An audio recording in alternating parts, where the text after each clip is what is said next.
This is an overview of the Register Bank feature now available in the Plex microcode. It was added in version 5.37. The first 8 registers, that's R0 down to R7, are now organised as 8 banks, giving you 64 16-bit registers as opposed to the normal 8. The higher 7 registers, that's R8 to RE, are as before. Now all Plex instructions, all the switches and the lights, they all operate on the current bank, and this is defined by a 3-bit register bank register, or RBank, which is displayed on these 3 LEDs here next to the flags. You can write or read RBank by using the existing load and store flags instructions, where the least significant 3 bits of the value now operate on RBank as opposed to being ignored. The instructions have also been renamed as load and store state to clarify that they now operate on both flags and RBank. There are 2 new instructions for incrementing and decrementing RBank, which are useful in subroutines, and I'll show some examples later. Let's do some quick tests first. I'll stop this program, reset. All registers and all banks are cleared with the reset. And I'll use these load switches to load some test values into each bank, and we'll see what happens. So currently we're on bank 0. I'll leave register 0 as 0, and in register 1 I'll store a 1. So on the load switches we set 1.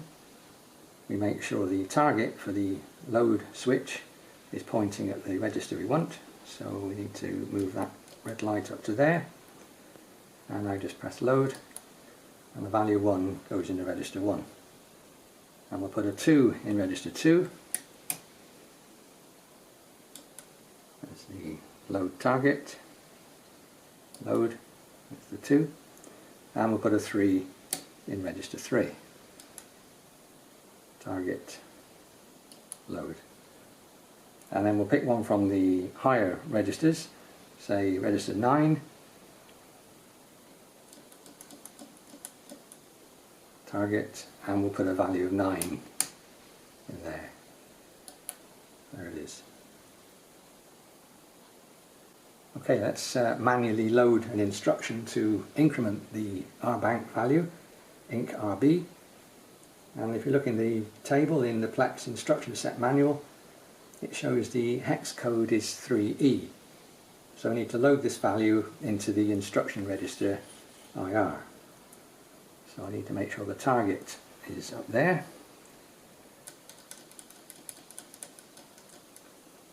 There's the target, and the PC should be the start of the RAM area, and there's a switch to do that.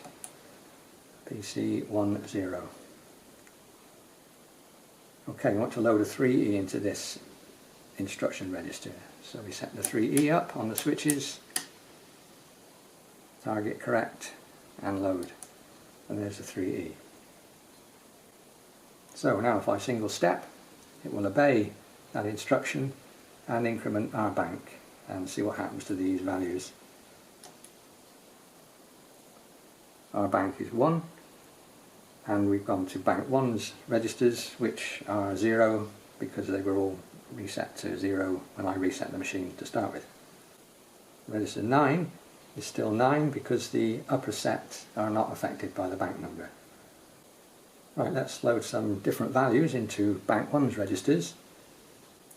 I'll use the same numbers as before, but I'll put the bank number into the next nibble up. So in register 0, we'll put a 1, 0, target, register 0, load, there's the 1, 0, register 1, we'll put a 1, 1, target correct, load, 1, 1, Register 2, we'll put a 1, 2. Target, load. And register 3, target, we'll put a 1, 3. Okay, we've got 1, 0, 1, 1, 1, 2, 1, 3. We'll put PC back to the start of the program, decrement PC, go back to address 10, there's the instruction it's about to obey, step, register bank has gone to number 2, and that bank is showing 0. I'll just show what happens when we continually increment our bank. Let's set up multiple inc RB instructions. So we've got one at address 10.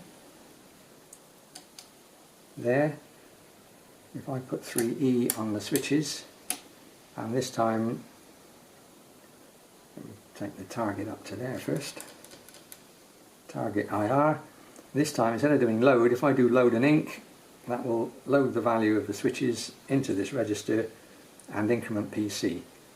So if I just do this multiple times, I'm effectively putting RE into store into this program.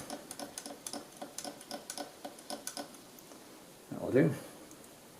Go back to the beginning, and now every time I do step, it will just go to the next instruction and it will be another RE. So you watch the R bank number here. Step, this is bank 3, bank 4, bank 5, bank 6, bank 7, and we wrap round to bank 0. And those are our initial values we put in at the start, 0, 1, 2 and 3, and the 9 stays constant. Next bank, 1, 0, 1, 1, 1, 2 and 1, 3. Next bank. Okay, let's leave it at bank 3, say. Now let's try the other instruction, the load R bank with an absolute number. Here's the code. The number you load can come from a register, either direct or indirect, and these only need a single word instruction. The number can also be an inline literal, in which case you need a 2-word instruction. I'll use the literal one for this. So the code we wanted a 7E followed by the literal, and I'll put a value of 1 in. So we want 7E, 7E, put PC back to 10, target IR, load. There's the 7E. I should have done a load and inc, but it doesn't matter, I can inc it manually.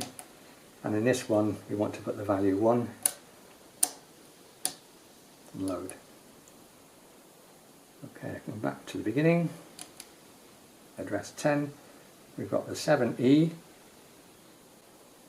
and on Plex this bottom right set of lights represents the contents of PC plus 1. So if the code has a literal, you can see it here. Okay, let's step.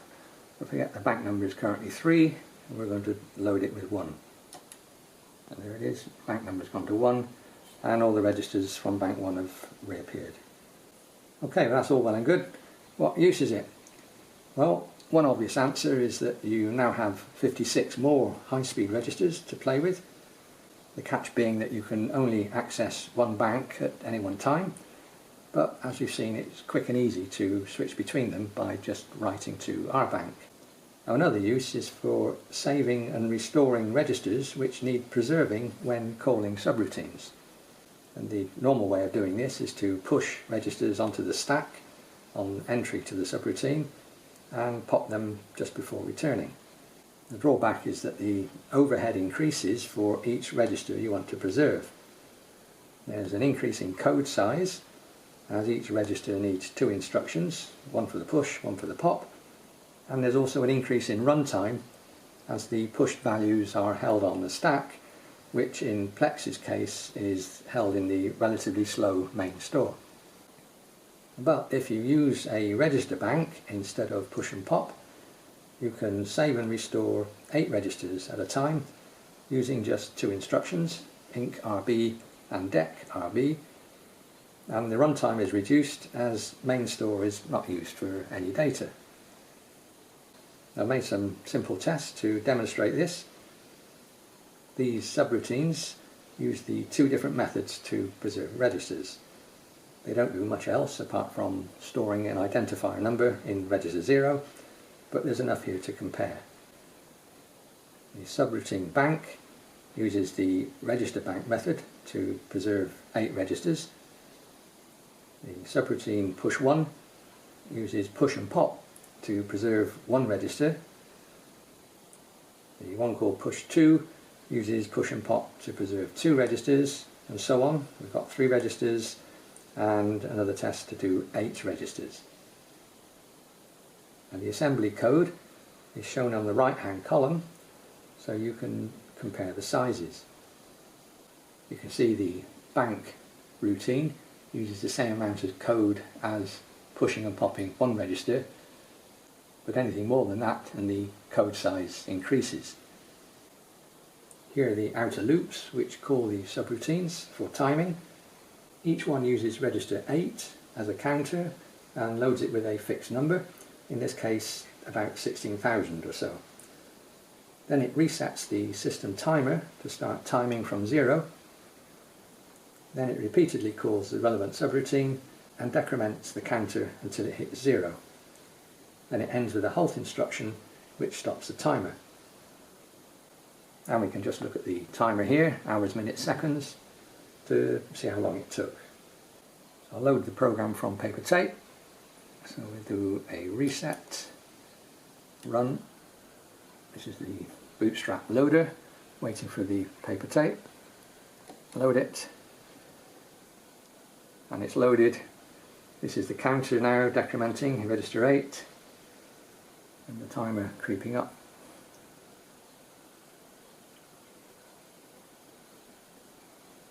And you see the stack just changing by 1 bit. That's from the call, subroutine and return. And we've got 16 seconds.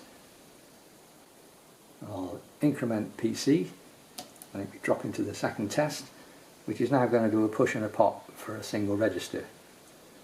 Run. Counter's reset. This is the R8 counter decrementing, and you can see it captures it on the camera, but there's a bit more activity now on the stack.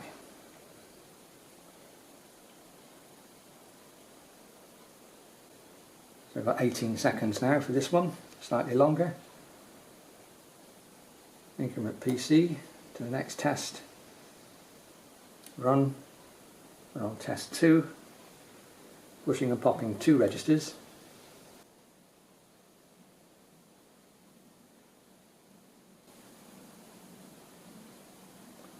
Right, 25 seconds for that.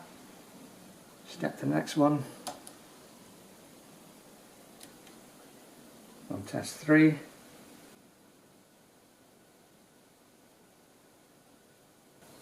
We've got more activity on the stack lights here.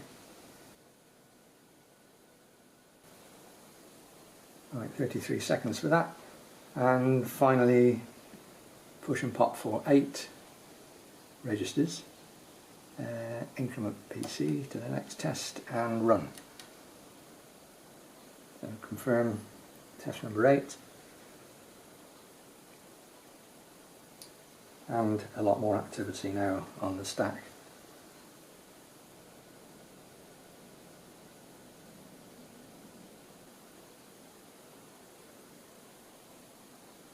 Okay, that's 1 minute 24. Okay, that's it. Thanks for watching.